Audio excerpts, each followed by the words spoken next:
La aventura más grandiosa. Los buenos momentos de Grecia duraron muy poco, y ya no hubo más. Los griegos podían hacer cualquier cosa menos permanecer tranquilos. Atenas y Esparta, sobre todo, no eran capaces de soportarse durante mucho tiempo. Desde el año 420 a.C., ambas ciudades mantuvieron una guerra larga y despiadada. Se llama la Guerra del Peloponeso.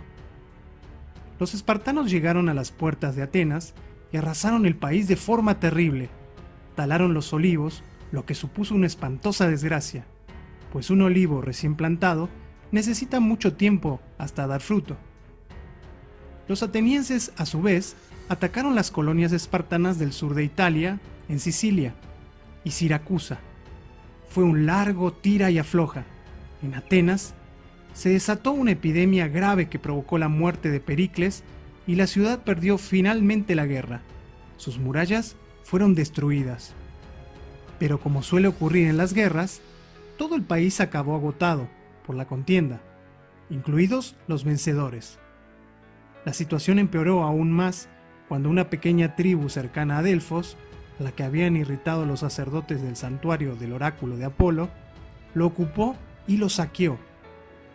El desorden provocado fue incontrolable. En este desorden participó un pueblo extranjero, aunque no mucho, eran personas que habitaban en la montaña al norte de Grecia y se llamaban macedonios. Los macedonios estaban emparentados con los griegos, pero eran salvajes. Estaban habituados a la guerra y tenían un rey muy inteligente, Filipo. El tal Filipo de Macedonia hablaba griego de maravilla y conocía muy bien las costumbres y culturas griegas. Su ambición era convertirse en rey de toda Grecia. En la lucha por el santuario helénico de Delfos, que interesaba a todos los pueblos de religión griega, tuvo una buena oportunidad para intervenir. Es cierto que en Atenas había un político y famoso orador en la asamblea que despotricaba incesantemente contra aquellos planes del rey Filipo de Macedonia. Se trataba del orador Demóstenes, y sus discursos contra Filipo se llamaban filípicas. Pero Grecia se hallaba muy desunida como para poderse defender debidamente. Junto a la localidad de Queronea, el rey Filipo y la pequeña Macedonia triunfaron sobre aquellos mismos griegos que apenas 100 años antes habían sabido defenderse frente al gigantesco ejército de los persas. Se había acabado la libertad griega. Este final de la libertad, de la que los griegos habían hecho tan mal uso, se produjo en el año 338 a.C. El rey Filipo no quiso, sin embargo, someter a Grecia o saquearla. Sus intenciones eran muy distintas. Quería formar un gran ejército con griegos y macedonios y marchar contra Persia para conquistarla. La empresa no resultaba entonces tan imposible como lo habría sido en la época de las guerras contra los persas, pues los grandes reyes de Persia no eran ya ni con mucho tan valientes como Darío I, o tan poderosos como Jerjes. Hacía tiempo que no supervisaban ya todo el país, sino que se sentían satisfechos con que sus sátrapas les enviaran desde las provincias la mayor cantidad de dinero posible. Con él, ordenaron construir magníficos palacios y mantuvieron una corte suntuosa, con vajillas de oro y muchos esclavos y esclavas vestidos con ropa lujosas. Les gustaba comer bien y beber aún mejor, y los sátrapas actuaban de manera similar. Un imperio así, pensaba el rey Filipo, no debía de ser muy difícil de conquistar, pero Filipo fue asesinado antes de concluir los preparativos para la campaña bélica. Su hijo, que heredó por tanto de él toda Grecia, además de su patria, Macedonia, tenía entonces apenas 20 años. Se llamaba Alejandro. Todos los griegos pensaban que en ese momento les resultaría fácil liberarse, pues les parecía que no les iba a costar deshacerse de un muchacho tan joven. Pero Alejandro no era un joven corriente. De haber sido por él, habría subido al trono incluso antes. Se cuenta que siendo niño, lloraba siempre que su padre, el rey Filipo, conquistaba en Grecia una nueva ciudad. Mi padre no me va a dejar nada para conquistar cuando sea rey. Pero ahora le había dejado todo. Una ciudad griega que quiso liberarse fue destruida, y sus habitantes vendidos como esclavos a modo de ejemplo y advertencia para todos. Luego, Alejandro celebró en la ciudad griega de Corinto una reunión de todos los caudillos griegos para acordar con ellos la campaña contra Persia. Al llegar a este punto, debes saber que el joven rey Alejandro no era solo un guerrero valiente y ambicioso, sino también un hombre muy guapo con el cabello largo y rizado, que además sabía todo cuanto se podía saber entonces. Había tenido, en efecto, el profesor más famoso que pudiera contratarse en aquel momento en el mundo entero, el filósofo griego Aristóteles. Puedes hacerte una idea aproximada de lo que esto significa si te digo que Aristóteles no fue solo el maestro de Alejandro, sino propiamente el de la humanidad a lo largo de 2 milenios. Cuando en los 2000 años siguientes surgía un desacuerdo sobre algún punto, la gente consultaba los escritos de Aristóteles, que era el árbitro de la contienda. Lo que se dijera en ellos tenía que ser cierto. Aristóteles recopiló, realmente, todo cuanto podía saberse en su tiempo. Escribió sobre ciencias naturales, sobre astros, animales y plantas, sobre historia y sobre la convivencia de las personas en el Estado, la política, sobre la manera correcta de pensar, que en griego se llama lógica, así como sobre la forma correcta de actuar, que en griego se llama ética. Escribió sobre el arte de la literatura y acerca de lo bello que hay en ella, y finalmente puso también por escrito sus ideas sobre Dios, que flota inmóvil e invisible sobre el cielo estrellado. Todo esto aprendió pues Alejandro, quien fue sin duda un buen alumno. Nada le gustaba tanto como leer los viejos cantos heroicos de Homero. Se cuenta que, de noche, los colocaba incluso debajo de la almohada. Sin embargo, no era en absoluto un hombre de libros, sino un magnífico deportista. Sobre todo, nadie le superaba en montar a caballo. Su padre compró en cierta ocasión un caballo salvaje especialmente hermoso que nadie era capaz de domar. Se llamaba Bucéfalo y derribaba a todos los jinetes. Pero Alejandro se dio cuenta de cuál era la causa. Aquel caballo se asustaba de su propia sombra. Por eso lo puso cara al sol, para que no viese su sombra en el suelo. Lo acarició, lo montó y cabalgó sobre él entre el aplauso de toda la corte. Bucéfalo fue desde entonces su caballo favorito. Así pues, cuando Alejandro apareció ante los príncipes griegos en Corinto, todos se sintieron entusiasmados con él y le dijeron las cosas más amables. Solo uno no lo hizo, un tipo raro y extravagante, un filósofo llamado Diógenes. Tenía opiniones bastante parecidas a las de Buda. Según él, lo que uno posee y necesita sirve solo para obstaculizar la reflexión y el bienestar sencillo. Diógenes, por tanto, lo había dado todo y se había aposentado, casi completamente desnudo, en un tonel en la plaza del mercado de Corinto. Allí vivía tan libre e independiente como un perro sin dueño. Alejandro quiso conocer también a aquel bicho raro y fue a visitarlo. Se presentó ante el tonel con una armadura suntuosa y un casco con un penacho agitado por el viento y dijo: «Me gustas, pídeme lo que quieras y te lo concederé». Diógenes, que estaba confortablemente tumbado al sol, le respondió: «Pues mira, rey, tengo un deseo». «Bien, ¿de qué se trata?» «Me estás haciendo sombra, por favor retírate del sol». Aquello causó una impresión tan grande en Alejandro que, según cuentan, dijo: «Si no fuera Alejandro, querría ser Diógenes». Los griegos que formaban el ejército se sintieron pronto tan entusiasmados como los macedonios con un rey como aquel y desearon luchar por él. Por eso, al marchar contra Persia, Alejandro rebosaba confianza. Repartió todo cuanto poseía entre sus amigos, que le preguntaron espantados: «¿Qué te queda a ti?» «La esperanza», respondió, según cuentan. Aquella esperanza no lo defraudó. En primer lugar, llegó con su ejército a Asia Menor. Allí se le opuso al primer ejército persa. Era más numeroso que el suyo, pero en realidad estaba formado por un cúmulo desordenado de soldados sin un verdadero comandante. Los persas fueron obligados enseguida a emprender la huida, pues el ejército de Alejandro luchó con gran valor y el propio rey combatió con el mayor coraje, presentándose allí donde las cosas eran más complicadas. En el territorio conquistado de Asia Menor sucedió la famosa historia del nudo gordiano. Fue así, en un templo de la ciudad de Gordión, había un carro antiguo cuya lanza estaba sujeta mediante una rienda enredada y anudada con fuerza descomunal. Alguien había predicho que quien pudiera soltar aquel complicado nudo conseguiría dominar al mundo.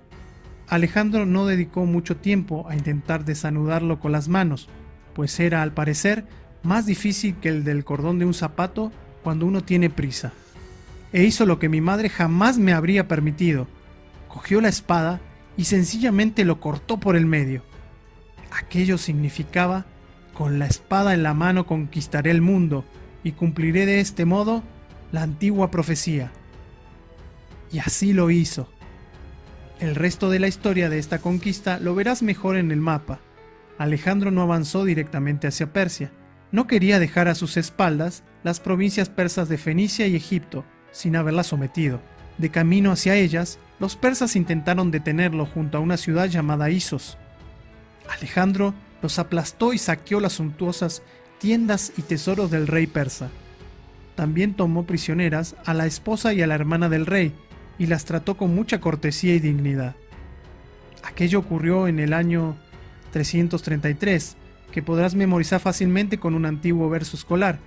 3, 3 y 3. El rey persa sufrió en Isos un revés. Fenicia no fue tan fácil de conquistar. Alejandro tuvo que asediar la ciudad de Tiro durante 7 meses. A continuación, la destruyó con especial crueldad. Las cosas le fueron mejor en Egipto. Los egipcios se sentían contentos de liberarse de los persas y se les sometieron voluntariamente, pues era el enemigo de estos. Pero Alejandro quiso ser también un verdadero soberano de los egipcios, según la costumbre del país. Para ello, marchó por el desierto hasta un templo del dios del sol y ordenó a los sacerdotes decir que era hijo del astro, o sea, el auténtico faraón. Antes de reemprender la marcha desde Egipto, fundó una ciudad a orillas del mar y la llamó Alejandría, con su propio nombre. La ciudad existe aún hoy y fue durante mucho tiempo una de las más poderosas y ricas del mundo. Solo entonces marchó Alejandro contra Persia. El rey de los persas había reunido entre tanto un gigantesco ejército y les esperaba en las cercanías de la antigua Nínive, junto a la localidad de Gaugamela. Previamente envió emisarios a Alejandro para ofrecerle la mitad de su reino como regalo, y a su hija por esposa, si se daba por satisfecho. Parmenio, amigo de Alejandro, dijo en aquella ocasión: si fuera Alejandro, lo aceptaría. Y Alejandro respondió: también yo, si fuera Parmenio. Preferiría gobernar sobre el mundo entero que sobre medio mundo, y derrotó también al último y mayor ejército persa. El rey de los persas huyó a las montañas donde fue asesinado. Alejandro castigó al asesino. Ahora era rey de toda Persia. Su imperio estaba formado por Grecia, Egipto, Fenicia y Palestina, Babilonia, Asiria, Asiria Menor y Persia, y procuró reordenar aquel conjunto. Sus órdenes llegaban realmente desde el Nilo hasta el interior de la actual Siberia. Y a ti y a mí nos habría bastado, sin duda, con aquello. Pero no Alejandro, ni mucho menos. Quería gobernar sobre países nuevos, todavía sin descubrir. Deseaba ver los pueblos enigmáticos y lejanos de los que hablaba a veces los comerciantes que llegaban a Persia desde Oriente con raras mercancías. Quería llegar en desfile triunfal como el dios Baco, en una leyenda griega, hasta donde habitan los indios quemados por el sol, y hacer que éstos le rindieran homenaje. Por tanto, no permaneció mucho tiempo en la capital persa, sino que en el año 327 descendió con su ejército en medio de los peligros más azarosos, hasta el valle del Indo, hasta la India, atravesando los pueblos de la alta cordillera desconocida e inexplorada. Pero los indios no se le sometieron voluntariamente. Los penitentes y ermitaños de las selvas predicaron en especial contra el conquistador llegado del lejano occidente. Así pues, Alejandro se vio obligado a sitiar y conquistar una a una todas las ciudades defendidas valerosamente por los luchadores indios de la casta de los guerreros. El propio Alejandro demostró en aquella empresa toda su inteligencia. El rey indio Poro le aguardaba junto a un afluente del Indo con un imponente ejército de elefantes de guerra y soldados de a pie. Se hallaba al otro lado del río, y Alejandro hubo de atravesarlo con sus hombres a la vista del ejército enemigo. El haberlo logrado constituye una de sus máximas hazañas, pero todavía es más notable que derrotar a aquel ejército bajo el calor opresivo y húmedo de la India. Cuando llevaron al rey Poro, maniatado a su presencia, Alejandro le preguntó: ¿qué quieres de mí? ¿Que me trates como un rey, nada más? No, fue la respuesta. Con eso está dicho todo. Aquello causó tal impresión a Alejandro que devolvió a Poro su reino. Por su parte, Alejandro deseaba continuar más hacia el este, hasta llegar a pueblos más desconocidos y misteriosos en el valle del río Ganges. Pero sus soldados no quisieron seguir. No deseaban continuar marchando cada vez más lejos, hasta el fin del mundo, sino volver a casa de una vez. Alejandro les rogó, les amenazó con que marcharía solo. Estuvo enfurruñado durante 3 días y no salió de su tienda. Al final, los soldados fueron más fuertes y Alejandro hubo de emprender la vuelta. No obstante, les impuso una cosa: no regresar por el mismo camino por donde habían llegado. En realidad, habría sido con mucho lo más sencillo, pues aquellas comarcas estaban conquistadas ya. Pero Alejandro quería ver cosas nuevas y conquistar nuevos países. Así pues, bajó hasta el mar siguiendo el curso del Indo. Envió de vuelta a la patria una parte del ejército, embarcándola. Pero él avanzó por el desierto desolado y pedregoso en medio de nuevas y terribles molestias. Padeció todas las privaciones a las que se vio sometido su ejército y no se le concedió más agua ni reposo que a los demás. Luchó en las primeras filas y solo escapó de la muerte por un auténtico milagro. En cierta ocasión, sitiaron una fortaleza, colocaron escalas y subieron la muralla. Alejandro, el primero de todos, cuando se encontraba en lo alto, la escala se rompió bajo el peso de los soldados que atacaban tras él, y el rey se quedó de pie, solo, sobre el muro. Le gritaron que saltara cuanto antes, pero Alejandro se lanzó directamente de la muralla al interior de la ciudad. Se puso de espalda a la pared y se cubrió con el escudo frente a un enemigo muy superior. Ya había sido herido por una flecha cuando, por fin, los demás hombres pasaron por encima de la muralla para salvarlo. Debió de ser muy emocionante. Finalmente llegaron de vuelta a la capital persa, pero Alejandro la había incendiado en el momento de conquistarla. Así pues estableció su corte en Babilonia. Tenía sin duda dónde elegir. Él, que era ahora hijo del sol para los egipcios y el rey de reyes para los persas, que tenía tropas en la India y en Atenas, quería parecer tal como se espera de un auténtico soberano del mundo. Quizá no lo hacía por soberbia, sino porque, como alumno de Aristóteles, conocía muy bien a los seres humanos y sabía que el poder solo causa la impresión correcta vinculado a la pompa y la dignidad. Por tanto, instauró todo el solemne ceremonial habitual desde hacía milenios en las cortes de los soberanos de Babilonia y Persia. Había que arrodillarse en su presencia y se le debía hablar como si fuera verdaderamente un dios. Se casó también, como los reyes orientales, con varias esposas, entre ellas la hija de Darío, el rey de Persia, para convertirse en su auténtico sucesor, pues no quería seguir siendo un conquistador extranjero, sino fundir la sabiduría y riquezas de Oriente con la claridad y movilidad de sus griegos para obtener algo enteramente nuevo y maravilloso. Pero esto no agradó a los griegos. En primer lugar, ellos, los conquistadores, deseaban seguir siendo también los únicos señores. En segundo lugar, como hombres libres y acostumbrados a la libertad, no querían prosternarse ante nadie. Decía que aquello era adoptar una actitud perruna. Así sus amigos y soldados griegos se mostraron cada vez más levantiscos, y Alejandro se vio obligado a enviarlos a su patria. Su gran obra La fusión de ambos pueblos no pudo llevarse a cabo, a pesar de haber entregado una rica dote y haber dado una gran fiesta a 10.000 soldados macedonios y griegos que se casaron con mujeres persas. Alejandro tenía grandes planes, quería fundar muchas ciudades más como la Alejandría de Egipto, pretendía construir carreteras y, en contra de la voluntad de los griegos, transformar el mundo de manera permanente por medio de sus campañas de guerra. Figúrate qué habría sido si hubiese habido ya entonces correo ininterrumpido entre la India y Atenas. Pero Alejandro murió mientras forjaba esos planes en el palacio de verano de Nabucodonosor, a una edad en la que la mayoría de la gente comienza a ser persona, con 32 años en el 323 a.C. A la pregunta de quién debería ser su sucesor, respondió en medio de la fiebre: el más digno. Pero ese hombre no existía.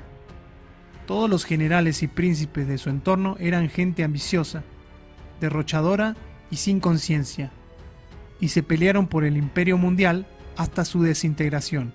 De ese modo, una familia de generales reinó en Egipto. Fueron los Ptolomeos, otra en Mesopotamia, los Seleucidas, y otra en Asia Menor, los Atálidas. La India se perdió por completo, pero aunque el imperio mundial se hizo añicos, el plan de Alejandro se fue realizando lentamente. El arte y el espíritu griegos se introdujeron en Persia y llegaron hasta la India, incluso hasta China. Y los griegos aprendieron que Atenas y Esparta no eran el mundo, que les aguardaban tareas más importantes que el eterno conflicto entre dorios y jonios. Y justamente tras quedarse sin nada de su pequeño poder político, los griegos se convirtieron en los portadores de la mayor potencia intelectual que haya habido, el poder que llamamos la educación griega. ¿Sabes cuáles fueron las fortalezas de ese poder? Las bibliotecas. En Alejandría, por ejemplo, hubo una de esas bibliotecas griegas que llegó a poseer pronto 700.000 libros en rollo. Esos 700.000 rollos fueron los soldados griegos que conquistaron entonces el mundo, y ese imperio subsiste todavía hoy.